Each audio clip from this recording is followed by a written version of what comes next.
বয়স আমার 70 হয়ে গেছি, 80 হয়ে গেল, 60 বছর হয়ে গেল, কোনদিন মসজিদের বারান্দায় পাড়া দিলাম না। শুক্রবার ছাড়া আমাকে মসজিদে দেখা দেয় না। হাজারো গুনাহ করে বেড়াই, কোনদিন আল্লাহ আমাকে পাকড়াও করলো না। আল্লাহ আমাকে কোনদিন আযাব দিল না। এই জন্য মুরব্বী বাবারা কথাগুলো দিল্লিয়া বুঝবেন, আল্লাহ তাআলার নিয়ামতের শুকরিয়া আদায় করেন। এই যে 60 বছর জিন্দেগি কাটায়া দিলেন ইবাদত না করিয়া, আল্লাহ আপনাকে কোনদিন ধরলো না। এখনো কি আপনার বুঝে আসে না? আর কতদিন আল্লাহকে ছাড়া থাকবেন? আর কতদিন মসজিদ বিমুখ হয়ে থাকবেন? আর কতদিন আল্লাহ বিমুখ হয়ে থাকবেন? এখনো কি মনে চাই না? লা ইন শাকারতুম লাযীদান্নাকুম, আমি আল্লাহ তাআলা বান্দার নিয়ামতকে বাড়ায় দিব।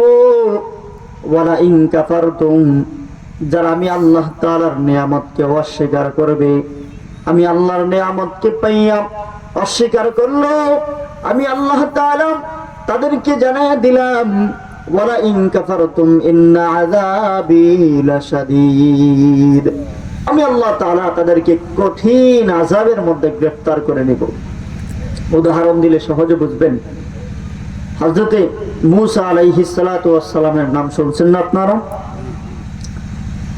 হযরতে মূসা আলাইহিস সালাতু ওয়াস সালাম আল্লাহ তাআলার সাথে কথা বলতেন।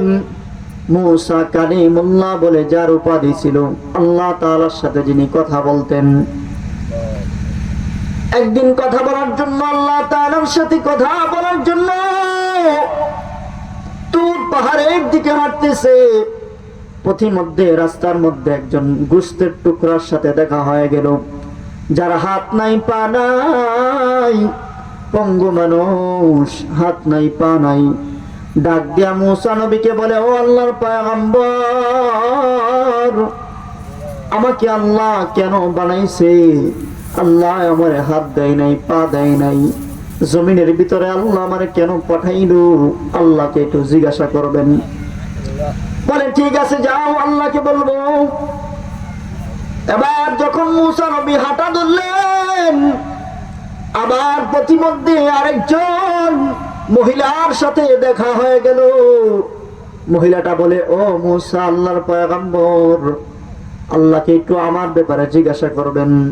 আমি বড় অভাবী মানুষ, আমি বড় অভাবের মধ্যে থাকি, আমার খাবার দাবারের ভালো কোনো ব্যবস্থা নাই, আমার ঘর নাই, আমি বড়ই গরিব মানুষ, জীর্ণ শীর্ণ মানুষ, আমাকে আল্লাহ পরিস্থিতিতে কেন রাখছে? আল্লাহকে একটু জিজ্ঞাসা করবেন। বলেন ঠিক আছে, জিজ্ঞাসা করব। আর কিছু পথ হাঁটার পর আরেকজন পুরুষের সাথে, একজন লোকের সাথে দেখা হয়ে গেল।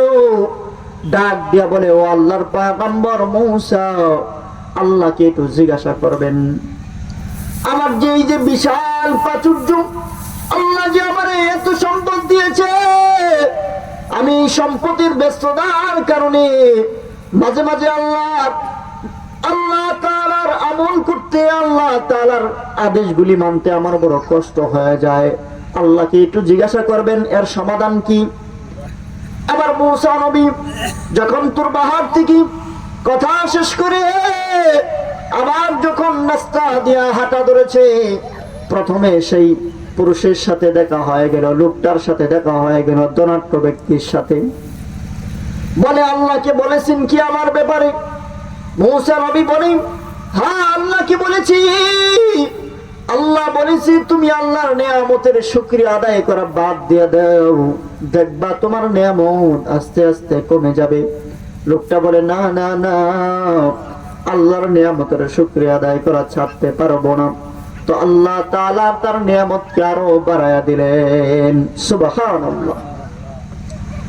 আর কিছু পথ যাওয়ার পর ওই যে জীর্ণ শীর্ণ মহিলা, গরিব মানুষ, ডাক দিয়া বলে, ও আল্লাহর পয়গম্বর, আল্লাহকে কি আমার ব্যাপারে জিজ্ঞাসা করেছেন? বলে, হ্যাঁ, আল্লাহকে বলেছি। আল্লাহ বলেছে তুমি আল্লাহ তাআলার নিয়ামতের শুকরিয়া আদায় করো। আল্লাহ তোমাকে যেভাবে রেখেছে এর শুকরিয়া আদায় করো, আল্লাহ তোমার নিয়ামতকে বৃদ্ধি করে দিবে। মহিলা মানুষের জ্ঞান আল্লাহ তাআলা পুরুষদের অর্ধেক দিয়েছে, এই জন্য মহিলাটা সাথে সাথে তেলে বেগুনে বেজে উঠেছে। বলে, রাগ করে বলে, ও মূসা, তোমার মালিকের শুকরিয়া তুমি আদায় করো, আমি শুকরিয়া আদায় করতে পারবো না। এমনি আমি খাইতে পারি না, আমি চলতে পারি না, তোমার মালিকের শুকরিয়া তুমি আদায় করো, আমি আদায় করব না। ও মুসলমান বাবাজি ভাই, ও পর্দার অন্তরের মা বোনেরা, গভীর মনোযোগ দিয়া কথাগুলো শুনবেন। যখন মহিলাটা বলেছি তোমার মালিকের শুকরিয়া তুমি আদায় করো, ভালো করে একটা জিনিস খেয়াল রাখবেন, আমাদের উম্মতে মুহাম্মাদীকে আল্লাহ তাআলা হেফাজত করেছে, বড় দয়া করেছে, মায়া করেছে। কারণ আল্লাহ তাআলা আমাদেরকে ডাইরেক্ট আযাব দেয় না, আল্লাহ তাআলা আমাদেরকে ডাইরেক্ট শাস্তি দেয় না। যদি ডাইরেক্ট শাস্তি দিত তাহলে আমি বক্তা হয়ে এখানে কথা বলতে পারতাম না, কারণ আমার গুনাহ লিস্ট এত লম্বা। আল্লাহ তাআলা যদি প্রকাশ করে দেয় তাহলে আপনারা আমাকে দাম দিবেন না। কিন্তু আল্লাহ তাআলা উম্মতি মুহাম্মাদীকে বড় দয়া করেছে, ভালোবেসেছে বিদায় উম্মতি মুহাম্মাদীর গুনাহ আল্লাহ প্রকাশ করে দেয় নাই। উম্মতি মুহাম্মাদী হাজারো গুনাহ করলে আল্লাহ তাআলা মানুষের সামনে প্রকাশ করে দেয় না, গোপনে রেখে দেয়। আর পূর্ববর্তী জামানার উম্মতরা যদি কোনো দোষ করে ফেলতো, আল্লাহ পাক রব্বুল আলামিন তাদেরকে সাথে সাথে শাস্তি দিয়া দিত। যখন মহিলাটা বলেছি তোমার মালিকের শুকরিয়া তুমি আদায় করো, সাথে সাথে আসমান থেকে এক টুকরা আগুন এসে, মহিলাটার একটা সম্বল ছিল, শেষ সম্বল, ছোট্ট একটা কুঁড়ে ঘর ছিল, আসমান থেকে আগুন এসে সাথে সাথে মহিলাটার ছোট্ট কুঁড়ে ঘরটা আগুন দিয়া জ্বালায়া দিল। নাউযুবিল্লাহ। শুকরিয়া আদায় করে নাই, এই জন্য সাথে সাথে আল্লাহ তাআলা আযাব দিয়ে দিলেন। আর আমাদেরকে দেখেন, আযাব দেয়নি, দেয় না। বয়স আমার 70 হয়ে গেছি, 80 হয়ে গেল, 60 বছর হয়ে গেল, কোনদিন মসজিদের বারান্দায় পাড়া দিলাম না, শুক্রবার ছাড়া আমাকে মসজিদে দেখা দেয় না। হাজারো গুনাহ করে বেড়াই, কোনদিন আল্লাহ আমাকে পাকড়াও করলো না, আল্লাহ আমাকে কোনদিন আযাব দিল না। এই জন্য মুরব্বী বাবারা কথাগুলো দিল্লিয়া বুঝবেন, আল্লাহ তাআলার নিয়ামতের শুকরিয়া আদায় করেন। এই যে 60 বছর জিন্দেগি কাটায়া দিলেন ইবাদত না করিয়া, আল্লাহ আপনাকে কোনদিন ধরলো না, এখনো কি আপনার বুঝে আসে না? আর কতদিন আল্লাহকে ছাড়া থাকবেন, আর কতদিন মসজিদ বিমুখ হয়ে থাকবেন, আর কোনদিন আল্লাহ বিমুখ হয়ে থাকবেন? এখনো কি মনে চায় না নামাজ ধরতে? এখনো কি মনে চায় না আল্লাহর ইবাদতগুলি করার জন্য? আরে যুবক মানুষের তো একটা আশা থাকে, আমি বড় হব, আমি 40-50 বছর পর্যন্ত বাঁচবো, আমি 40-50 বছর পর্যন্ত বাঁচবো, আমার একটা স্বপ্ন আছে। কিন্তু মুরব্বী বাবা যাদের দাড়ি পেকে গেছে, আপনার কি স্বপ্ন আছে?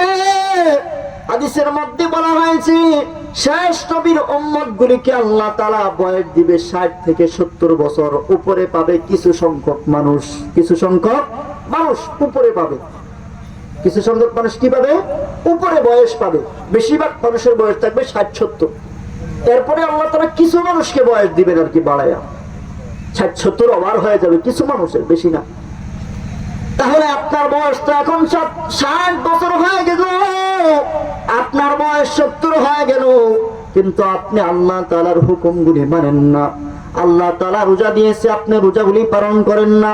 আল্লাহ তাআলা দৈনিক 5 ওয়াক্ত ডাক দেয়, আল্লাহ তাআলা দৈনিক 5 বার ডাক দেয়, বান্দা আমার ঘরে আয়।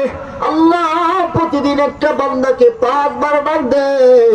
আল্লাহ ফজরে ডাক দেয়, বান্দা লেপটা সারিয়া আমার কাছে চলে আয়, আমার ঘরে চলে আয়, নামাজ পড়। বান্দা আসলো না, আবার আল্লাহ ডাক দেয়, জোহরে ডাক দেয়, বান্দা জোহরে আয় বান্দা আয়। বান্দা জোহরেও আসলো না, বান্দা জোহরেও কাজে ব্যস্ত হয়ে গেল। আল্লাহ আবার আসরের সময় ডাক দেয়, বান্দা আয়, বান্দা আয় রে আমার ঘরের দিকে আয়। বান্দা আবার দুনিয়ার কাজে ব্যস্ত হয়ে গেল, বান্দা আল্লাহর ঘরের দিকে আসে না। আল্লাহ আবার ডাক দেয় মাগরিবে, বান্দা আয়, ও বান্দা আয়, কল্যাণের দিকে আয়। আল্লাহর ডাকে সাড়া দিলাম না, মাগরিবেও গেলাম না। আবার আল্লাহ তাআলা এশারের সময় ডাক দেয়, বান্দা আয়, ও বান্দা আয়, আমি আল্লাহর ঘরে এসে আমি আল্লাহর কুদরতি পায়ে সিজদা দে। তুই যে 4 ওয়াক্ত আসলি না, আমি আল্লাহ তাআলা মাফ করে দিব, কিন্তু তাও বান্দা গেল না।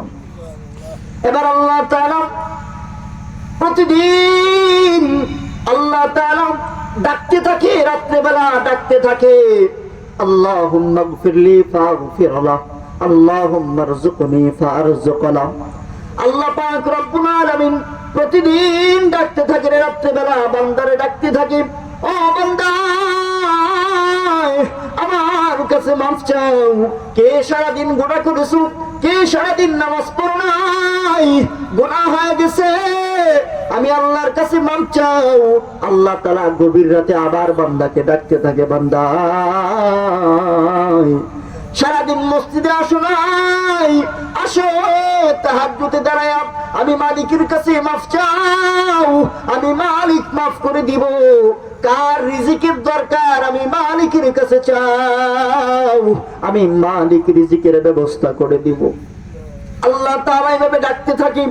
এই জন্য মুসলিম বাবারা, যুবক ভাইরা, ও পর্দার অন্তরের মা বোনেরা, যাদের বয়স 60-70 পেরিয়ে গেছে, এখনো কি আল্লাহর দিকে আসতে মন চায় না?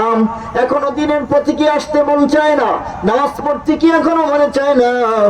আর কবে নামাজ পড়বে? দাড়িগুলো তো পেকেই গেল, জীবনটা তো প্রায় শেষ পর্যায়ে চলে আসলো, এখনো কি নামাজের দিকে মন চায় না? এই জন্য আপনাদের প্রতি আমার করজোড়ে আহ্বান থাকবে, দ্বীনি সংক্রান্ত দিন সন্তান সমস্ত কাজগুলি আঞ্জাম দেওয়ার চেষ্টা করবেন, ইবাদতগুলি করার চেষ্টা করবেন। এবার আসি 3 নাম্বার ব্যক্তি, ওই যে কুস্তির টুকরা পড়ে আছে, যার হাত নাই পা নাই, পঙ্গু মানুষ। এবার মুসা নবী কি বলে, আল্লাহর পয়গম্বর, আল্লাহ কি জিজ্ঞাসা করেছেন, আল্লাহ আমাকে কেন বানাইছে? আমারে হাত দেয় নাই, পা দেয় নাই, আল্লাহ আমারে কেন বানাইছে? মুসা নবী বলে, হ্যাঁ জিজ্ঞাসা করেছি। আল্লাহ বলেছে, আল্লাহ তোমারে অযথা বানাই নাই, আল্লাহ তোমাকে অযথা বানাই নাই। লোকটা বলে, আলহামদুলিল্লাহ। মুসা নবী বলে, আগে শুনে নাও আল্লাহ তোমারে কেন বানাইছে। মুসা নবী বলে, জান্নাতের একটা ছিদ্র আছে, ওই ছিদ্রটার নাম আর তোমার দেহ, এটা বরাবর করে আল্লাহ তাআলা তোমার দেহটাকে বানাইছে। আল্লাহ তাআলা তোমার এই দেহটা দিয়ে আল্লাহ তাআলা জাহান্নামের ওই ছিদ্রটা বন্ধ করবে। লোকটা বলে, আলহামদুলিল্লাহ, আল্লাহর কাছে শুকর। আল্লাহ দুনিয়ার কোনো কাজের জন্য আল্লাহ আমারে বানাই নাই, মানুষকে আল্লাহ তাআলা হাত দিয়েছে, পা দিয়েছে, দুনিয়ার কাজের জন্য বানাইছে, কিন্তু আল্লাহ আমারে হাত দেয় নাই, পা দেয় নাই, তবু আল্লাহ তাআলা আমাকে অসম্মানী করে নাই, আল্লাহ তাআলা আমারে মহব্বত কম করে নাই, আল্লাহ আল্লাহর কাজের জন্য বানাইছে। শাইখ জাকারিয়া লেখেন, যখন লোকটা মালিকের শুকরিয়া আদায় করেছে, আল্লাহ পাক রব্বুল আলামিন নিয়ামতের বদলা দিয়ে দিয়েছে। তার 2টা হাত গজায়া, 2টা পা গজায়া একটা ভালো মানুষে পরিণত হয়ে গেছে। সুবহানাল্লাহ। পূর্ববর্তী উম্মতদেরকে আল্লাহ তাআলা সাথে সাথে আযাব দিতেন, সাথে সাথে আবার নিয়ামত দিতেন। আমল করতো, ফল পাইতো, আমল করতো না, আযাবের ভিতরে গ্রেফতার হয়ে যাইতো। এই জন্য আমাদের উচিত শুকরিয়া আদায় করা, ঠিক আছে না ইনশাআল্লাহ? তো আমি আপনাদের সামনে যে বিষয়টা নিয়ে আজকে কথা বলবো, সেটা হলো সত্যবাদিতা প্রসঙ্গে। কি প্রসঙ্গে? সত্যবাদিতা প্রসঙ্গে। সূরা তাওবার ভিতরে আল্লাহ পাক রব্বুল আলামিন সূরা তাওবার 119 নম্বর আয়াতের ভিতরে আল্লাহ তাআলা জানায় দিলেন, ইয়া আইয়ুহাল্লাযীনা আমানুত্তাকুল্লাহ, ও ঈমানদারেরা আমি আল্লাহ তাআলাকে ভয় করো। ওয়াকুনু মা'আস-সাদিকিন, এবং সত্যবাদী লোকদের সংস্রব গ্রহণ করো, সত্যবাদী লোকদের সাথে চলাও। আল্লাহ পাক রব্বুল আলামিন আমাদেরকে আদেশ দিয়া দিলেন আমি আল্লাহ তাআলাকে ভয় করো এবং সত্যবাদী লোকদের সাথে চলাফেরা করো। ইবনে আব্বাস রাদিয়াল্লাহু তাআলা আনহু থেকে মিকদাস উদ্দেশ্য এই আয়াত দ্বারা আল্লাহ পাক রব্বুল আলামিন কি উদ্দেশ্য নিয়েছে, এক যুদ্ধের ভিতরে রাসূল করিম সাল্লাল্লাহু আলাইহি ওয়াসাল্লাম যুদ্ধ করার জন্য গেছে। যুদ্ধে যাওয়ার পথে সাহাবীদেরকে নিয়ে গেছে, কিন্তু তিনজন সাহাবী যুদ্ধে যায় নাই। আবার কিছু মুনাফিক ছিল যারা আগে আগে বলতো কবে না জানি জিহাদের আয়াত নাজিল হবে, কবে না জানি যুদ্ধের আয়াত নাজিল হবে, তারা আগ্রহ প্রকাশ করত। কিন্তু যখন আল্লাহ তাআলা যুদ্ধের আয়াত নাজিল করে দিলেন, যুদ্ধের ফয়সালা চলে আসলো আসমান থেকে, তখন ওই মুনাফিকগুলো দিল থেকে কেমন যেন আস্তে আস্তে পিছায়া যায়, সামনের দিকে আর অগ্রসর হয় না। যখন নবী আলাইহিস সালাতু ওয়াস সালাম যুদ্ধের দিকে যায়, এই মুনাফিকগুলি যুদ্ধের মধ্যে যায় নাই, আর তিনজন নবীর সাহাবী যুদ্ধে যায় নাই। নবী আলাইহিস সালাতু ওয়াস সালাম যুদ্ধ থেকে আসার পর ওই মুনাফিকগুলি নবীর সামনে মিথ্যা কথা বলে, বানোয়াট কথা বলে বলে তারা বেঁচে গেছে, উজুর আপত্তি পেশ করে বেঁচে গেছে, সামনের থেকে চলে গেছে। নবীজি তাদেরকে কিছু বলে নাই। কিন্তু তিনজন সাহাবী তারা সত্যের পথে ছিল, বলে ইয়া রাসূলুল্লাহ আমাদের কোনো কারণ নাই, আমরা এমনিই যাই নাই, আমাদের কোনো কারণ নেই। আল্লাহ পাক রব্বুল আলামিন আসমান থেকে জানায়া দিলেন ইয়া রাসূলুল্লাহ, ও আল্লাহর পয়গম্বর, ও মুহাবিব, আপনি এক কাজ করেন, এদের সাথে কথা বন্ধ করে দেন। নবী আলাইহিস সালাতু ওয়াস সালাম এদের সাথে কথা বন্ধ করে দিল। সাহাবীদেরকে আদেশ দেওয়া হলো তোমরা তাদের সাথে কথা বইনো না। এমনকি ওই তিনজন সাহাবীর স্ত্রীরা পর্যন্ত তাদের সাথে কথা বলতো না। আপনি বুঝেন, আপনার সাথে যদি এলাকার কেউ কথা না কয় আপনার কেমন লাগবে? কি কোন ভালো লাগবে নি? কেমন অস্থির লাগবে? কেউ কথা হয় না আপনার লাগে, কেমন লাগবে কোন? তিনজন সাহাবীকে আল্লাহ তাআলা এমন একটা পেরেশানির ভিতরে ফেলায় দিছে, পরীক্ষার মধ্যে ফেলায় দিছে। তিনজন সাহাবীর সাথে কেউ কথা হয় না, সন্তানরা কথা হয় না, স্ত্রীরা পর্যন্ত কথা হয় না, নবী কথা হয় না। সাহাবীদেরকে সালাম দেয়, সাহাবীরা উত্তর দেয় না। দীর্ঘ 50 দিন পরে আল্লাহ পাক রব্বুল আলামিন সূরা তাওবার এই 119 নম্বর আয়াত নাযিল করে তাদেরকে আল্লাহ তাআলা ক্ষমার ঘোষণা করে দিলেন। সুবহানাল্লাহ। সত্যের পথে থাকার কারণে আল্লাহ পাক রব্বুল আলামিন দীর্ঘ একটা সময় তাদেরকে পরীক্ষা নেওয়ার পর আল্লাহ তাআলা তাদেরকে মাফ করে দিয়ে আল্লাহ তাআলা কোরআনের মধ্যে তাদেরকে ঘোষণা দিয়ে দিলেন। সুবহানাল্লাহ। সাদিকিন দ্বারা ইবনে জারির রাহমাতুল্লাহি আলাইহি উদ্দেশ্য নিয়েছে, সাদিকিন দ্বারা উদ্দেশ্য হলো একনিষ্ঠতা, সত্যবাদিতা, এক মনা হওয়া। এখানে আল্লাহ তাআলা বলেন এই সালিহিন আলিমিন, তোমরা আলেমদের অন্তর্ভুক্ত হও, সালিহিনদের অন্তর্ভুক্ত হও। এখানে বলা হয়েছে সাদিকিন, সাদিকিনদের অন্তর্ভুক্ত হও। সাদিকিন দ্বারা উদ্দেশ্য হলো আলিমিন এবং সালিহিনের গুণ হলো সাদিকিন। বুঝছেন?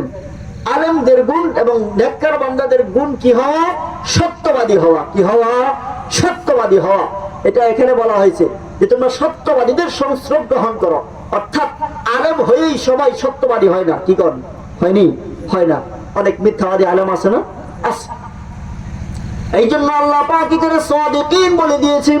তুমি এখানে সাদিকিন দ্বারা আল্লাহ তাআলা আলেমদের, নেককার বান্দাদের গুণ বর্ণনা করতেছে। তারা কেমন হবে? তারা সাদিকিন হবে, অর্থাৎ তারা সত্যবাদিতা হবে। তাদের ভিতর এবং বাহির এক হবে, অভিন্ন হবে। তাদের কথা ও কাজ এক হবে, তাদের জবান এক হবে, কাজ এক হবে। আল্লাহ পাক বুঝাতে চাচ্ছেন, বান্দা তোমরা সাদিকিনদের অন্তর্ভুক্ত হয়ে যাও, তোমরা সাদিকিনদের সংস্রব গ্রহণ করো, তোমরা সাদিকিন বান্দাদের সাথে থাকো। এর দ্বারা বোঝা যায় কিয়ামত পর্যন্ত আল্লাহ তাআলা একদল মানুষকে সত্যের উপরে অটল রাখবেন। কি কর বোঝা যায় না? আল্লাহ তাআলা যেহেতু বলেছে সাদিকিনদের সাথে চলো, এর দ্বারা বোঝা যায় কিয়ামত পর্যন্ত একটা দল থাকবে যারা সাদিকিনের পথে থাকবে, সত্যবাদিতার পথে থাকবে। আল্লাহ তাআলা আমাদেরকে আদেশ দিচ্ছেন, তোমরা সাদিকিনদের সাথে চলাফেরা করো, তোমরা সাদিকিনদের সাথে চলাফেরা করো। সাদিকিনদের সাথে চলাফেরা করলে কি হবে? সাহবতে সালেহ তোরা সালেহ কুনাত, সাহবতে তালেহ তোরা তালেহ কুনাত। যখন একটা মানুষ সাহবতে সালেহ তোরা সালেহ কুনাত নেককার বান্দাদের সাথে চলবে, সত্যবাদীদের সাথে চলবে, আল্লাহ পাকের রহমতে ওই বান্দাটাও সত্যবাদী হয়ে যাবে। সুবহানাল্লাহ। আবার একটা মানুষ যখন মিথ্যাবাদীর সাথে চলবে, মিথ্যা কথা বলবে, এমন এক মানুষের সাথে চলে, তাহলে সেও একটা পর্যায়ে মিথ্যাবাদী হয়ে যায়। এই জন্য আল্লাহ তাআলা আমাদেরকে জানাই দিয়েছে, তোমরা সাদিকিনদের অন্তর্ভুক্ত হয়ে যাও। এখন আল্লাহ পাক রব্বুল আলামিন কোরআনুল কারীমে বেশিরভাগ আমাদেরকে যে আদেশগুলো দিয়েছে, সবগুলি আদেশ মুজাক্কার শব্দ, অর্থাৎ পুরুষবাচক শব্দ দিয়ে আমাদেরকে আদেশ দিচ্ছে। বুঝছেন তো? মানে পুরুষবাচক শব্দগুলি আল্লাহ তাআলা বেশিরভাগ ব্যবহার করছে আমাদের আদেশের ক্ষেত্রে। বুঝছেন তো কথাটা? এবার মহিলাদের মনের ভিতরে একটু আক্ষেপ জাগলো, আল্লাহ যদি আমাদের একটু আলাদা করে কইতো। আল্লাহ তাআলা বেশিরভাগ শব্দগুলি পুরুষবাচক শব্দ দিয়ে আমাদেরকে আদেশ দিচ্ছে। আর এই আদেশ অর্থাৎ পুরুষদেরকে যে আদেশ দিচ্ছে, নারীরা সেই তাবে হবে, অর্থাৎ নারীরা এর অনুসরণ করবে। কিন্তু মহিলাদের কিছু সাহাবীদের মনের মধ্যে একটা আক্ষেপ জাগলো, আল্লাহ যদি আমাদের একটু আলাদা করে কইতো ভালো লাগতো, ঠিক আছে তাই না? আর যদি সভাপতি সাহেবের নামটা একটু নামের আগে কিছু লাগায় টাকায় সুন্দর করে হয়, ভালো লাগে না? আল্লাহ তাআলার কাছে তারা একটু আক্ষেপ, কেমন জানি মনের মধ্যে আক্ষেপ লাগে, আল্লাহ যদি আমাদের একটু আলাদা করে কইতো। এই জন্য আল্লাহ তাআলা সূরা আহজাবের 35 নম্বর আয়াতে আল্লাহ তাআলা 10টা গুণ বর্ণনা করলেন। 10টা গুণ বর্ণনা করে বলেন, লাহুম মাগফিরাতাও ওয়া আজরান আযীমা। আমি আল্লাহ তাআলা আ'আদাল্লাহু লাহুম, আমি আল্লাহ তাআলা ওয়াদা করলাম, লাহুম মাগফিরা, আমি আল্লাহ তাআলা এই 10 গুণওয়ালা মানুষদেরকে maaf করে দেব, লাহুম মাগফিরাতাও ওয়া আজরান আযীমা, এবং তাদেরকে আমি উত্তম প্রতিদান করব। 10টা গুণ কি কি শুনেন। আল্লাহ তাআলা এখানে মহিলাদেরকেও সাথে লাগাই দিছে। ও মা বোনেরা, বাবু করে শুনবেন, আল্লাহ পাক রব্বুল আলামিন আপনাদের জন্য একটা আয়াত দেয়া দিছে, সূরা আহজাবের 35 নম্বর আয়াত। আল্লাহ তাআলা বলেন, ইন্নাল মুসলিমিনা ওয়াল মুসলিমাত, মুসলমান পুরুষ মুসলমান নারী। বুঝছেন তো? ইন্নাল মুসলিমিনা ওয়াল মুসলিমাত ওয়াল মুমিনিনা ওয়াল মুমিনাত ওয়াল কানিতিনা ওয়াল কানিতাত ওয়াস সাদিকিনা ওয়াস সাদিকাত ওয়াস সাবিরিনা ওয়াস সাবিরাত ওয়াল খাশিঈনা ওয়াল খাশিআত والمتصدقين والمتصدقات والصائمين والصائمات والحافظين فروجهم والحافظات والذاكرين الله كثيرا والذاكرات। আল্লাহ তাআলা 10টা গুণ বর্ণনা করে দিলেন। শুধু পুরুষদেরকে আল্লাহ তাআলা বলেন নাই, আল্লাহ তাআলা এখানে নারীদের নাম সহ উল্লেখ করে দিলেন। মুসলমান পুরুষ মুসলমান নারী, ইন্নাল মুসলিমিনা ওয়াল মুসলিমাত, 1 নম্বর গুণ মুসলমান হওয়া। ওয়াল মুমিনিনা ওয়াল মুমিনাত, মুমিন পুরুষ মুমিন নারী। ওয়াল মুমিনিনা ওয়াল মুমিনাত ওয়াল কানিতিনা ওয়াল কানিতাত, ইবাদত গুজার মহিলা ইবাদত গুজার পুরুষ। ওয়াস সাদিকিনা ওয়াস সাদিকাত, সত্যবাদী পুরুষ সত্যবাদী মহিলা। ওয়াস সাবিরিনা ওয়াস সাবিরাত, ধৈর্যশীল পুরুষ ধৈর্যশীল মহিলা। ওয়াল খাশিঈনা ওয়াল খাশিআত, আন্তরিকভাবে বিনীত অর্থাৎ অন্তর দিয়া আল্লাহ তাআলাকে ভয় করে এমন পুরুষ এমন নারী। ওয়াল খাশিঈনা ওয়াল খাশিআত ওয়াল মুতাসাদ্দিকিনা ওয়াল মুতাসাদ্দিকাত, সাদকাকারী মহিলা সাদকাকারী পুরুষ। ওয়াস সাইমিনা ওয়াস সাইমাত, রোজাদার পুরুষ রোজাদার নারী।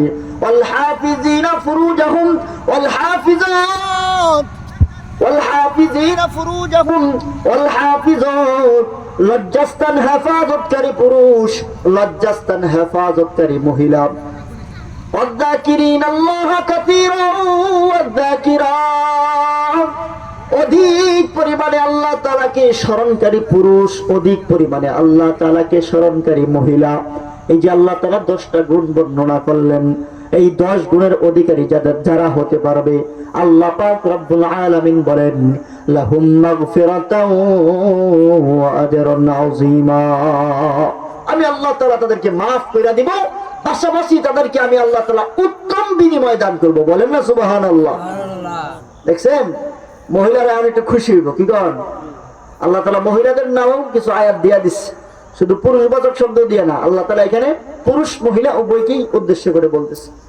এই জন্য মা বোনেরা আপনারাও চেষ্টা করবেন মুসলমান হওয়ার জন্য যে সমস্ত বিষয় দরকার, সেই সমস্ত বিষয়গুলি নিজের ভিতরে আনার চেষ্টা করবেন, ইবাদতগুজার বান্দা হওয়ার চেষ্টা করবেন। আমার উদ্দেশ্য যেটা ছিল এর মাঝখানে আস-সাদিকিনা ওয়াস-সাদিকাত, সত্যবাদী সম্পর্কে আলোচনা না, তো আল্লাহ তাআলা আহজাবের মাঝখানে আবার বলে দিয়েছে ওয়াস-সাদিকিনা ওয়াস-সাদিকাত, যারা সত্যবাদী পুরুষ হবে, সত্যবাদী নারী হবে, আমি আল্লাহ তাআলা তাদেরকে মাফ করে দিব। লাহুম মাগফিরাতাও ওয়া আজরুন আযীমা, উত্তম বিনিময় তাদেরকে আমি আল্লাহ তাআলা দান করব। এই জন্য সত্যবাদী হওয়া দরকার। আল্লাহ পাক রব্বুল আলামিন সূরা মুহাম্মাদিন 21 নম্বর আয়াতের মধ্যে আল্লাহ তাআলা বলেন লাউ কানা খায়রান লাহুম, ওই কাফেরদেরকে উদ্দেশ্য করে, মুনাফিকদেরকে উদ্দেশ্য করে আল্লাহ তাআলা বলেন লাউ কানা খায়রান লাহুম, কতই না ভালো হইতো যদি তারা মাফ চাইতো, তারা যদি মিথ্যা বানোয়াট কাহিনী না কইয়া আল্লাহর কাছে যদি মাফ চাইতো, তাহলে তো আল্লাহ তাদেরকে মাফ করে দিত। কেন শুধু শুধু মিথ্যা কাহিনীটা কইলো? আল্লাহ তাআলা এটা কোরআনুল কারীমে জানাই দিছে, লাউ কানা খায়রান লাহুম, কতই না ভালো হইতো যদি তারা তওবা করে ফিরে আসতো, কিন্তু তারা তওবা করে নাই। এই জন্য সত্যবাদীদের সঙ্গে কে আছে বলেন না? আল্লাহ আছে। কে আছে বলেন না? আল্লাহ আছে। হযরত আবু বকর সিদ্দিক রাদিয়াল্লাহু তাআলা আনহু, সিদ্দিক নামের উপাধি আল্লাহ তাআলা নিজে দিয়েছে। বলেন না সুবহানাল্লাহ। আল্লাহ তাআলা নিজে দিয়েছে সিদ্দিক নামের উপাধি। একদিন এক ইহুদি আল্লাহ তাআলাকে গালমন্দ করতেছে। আবু বকর কিন্তু খুব নরম দিলের মানুষ। কি দিলের মানুষ? নরম দিলের মানুষ, কিন্তু গরম হইলে আমার খবর আছে। ইহুদি আল্লাহ তাআলাকে নিয়ে গালমন্দ করে আবু বকরের সহ্য হলো না। আবু বকর রাদিয়াল্লাহু তাআলা আনহু কষে একটা থাপ্পড় তার চাপার মধ্যে বসায় দিলেন, তার গালের মধ্যে বসায় দিলেন।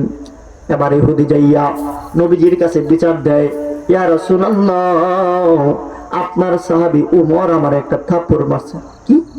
উমর আমার আবু বকর মারছে? না, এটা তো আবু বকর দ্বারা সম্ভব না, কারণ মারলে উমর মারতে পারে, আবু বকর মারতে পারে না, এত নরম দিলের মানুষ। কই না, আবু বকরই মারছে। কই কেমনে মারছে? এটা সম্ভব? হ্যাঁ, আবু বকরই মারছে। আবু বকরকে ডাকা হলো, ও আবু বকর, তুমি কি তার গালে থাপ্পড় মেরেছো? বলে হ্যাঁ, থাপ্পড় মেরেছি। কেন মেরেছো? বলে ও আমার আল্লাহ তাআলাকে নিয়ে গালমন্দ করেছে, এই জন্য থাপ্পড় মেরেছি। ইহুদি এবার কসম খেয়ে বলে, আমি আল্লাহ তাআলাকে গালমন্দ করি নাই। বেশ লাগলো নি? কারণ আবু বকরের তো কোনো সাক্ষী নাই, যখন থাপ্পড় মেরেছে তখন তো আর কেউ ছিল না। এবার আবু বকর বলে, হ্যাঁ আমি থাপ্পড় মেরেছি, কারণ ও আল্লাহকে গালমন্দ করেছে। আর ইহুদি বলে, আমি আল্লাহকে গালমন্দ করি নাই। কসম খায়া কয়, আমি আল্লাহরে গালমন্দ করি নাই। এবার ফয়সালা কে দিবে? রাসূল সাল্লাল্লাহু আলাইহি ওয়াসাল্লাম। এবার বিচারপতি তিনি বললেন, যেহেতু তোমার গালে একটা থাপ্পড় মেরেছে আর আবু বকরের কোনো প্রমাণ নাই, তুমি যে আল্লাহকে গালমন্দ করেছো এই বিষয়ে কোনো প্রমাণ তার কাছে নাই, আর তুমি কসম খেয়ে বলতেছো আল্লাহকে গালমন্দ করো নাই, তাহলে যেহেতু আবু বকর তোমাকে থাপ্পড় মেরেছে, আবু বকরের গালেও তুমি একটা থাপ্পড় মেরে দাও। এমন সময় আল্লাহ পাক রব্বুল আলামিন জিবরাইলকে পাঠায়া জানায় দিলেন, হাবিব আমার, আবু বকর যেই কথাটা বলেছে সত্য বলেছে। ওই ইহুদি আমাকে গালমন্দ করেছে। ওই ইহুদি বলেছে, লাকাদ সামিআল্লাহু কাওলাল্লাযীনা ক্বালু ইন্নাল্লাহা ফাকীর। ওই ইহুদি বলেছে আল্লাহ গরীব, ওরা নাকি ধনী। আল্লাহ তাআলা সাক্ষ্য দিয়ে দিয়েছে। সুবহানাল্লাহ। কন্যা সিদ্দিকের পরিচয় আল্লাহ তাআলা নিজে সাক্ষ্য দেয়া দিচ্ছে সত্যবাদী হওয়ার কারণে। এই জন্য আমাদের সত্যের পথে থাকা দরকার আছে না গো ইনশাআল্লাহ।